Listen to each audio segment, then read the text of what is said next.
হরে কৃষ্ণ। তো আপনারা এই বটবৃক্ষটি দর্শন করুন। আমরা সীতাকুণ্ডে এসেছি, তো এই সীতাকুণ্ডে এসে এই বটবৃক্ষটি দর্শন করুন, তারপরে আমি বলছি আপনাদের।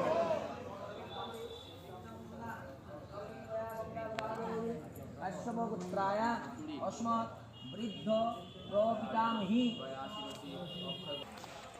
এখানে দশরথ মহারাজের পিণ্ড দান করেছিলেন সীতা দেবী।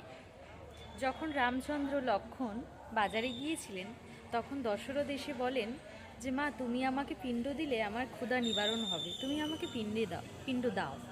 তো তখন সীতা দেবী বলেছিলেন, আমি কি দিয়ে পিণ্ড দেব, আমার কাছে তো কিছুই নেই। তখন বলেছিল, তুমি ওই বালি দিয়েই আমাকে পিণ্ড দাও, আমি সেটা মেনে নেব।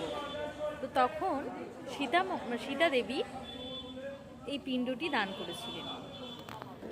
সেই সীতা দেবী পিণ্ড দান করেছিলেন, সেখানে সাক্ষী রূপে থেকেছেন এই বটবৃক্ষ, তুলসী দেবী আর ব্রাহ্মণ ছিলেন, ফল্গু নদী ছিলেন।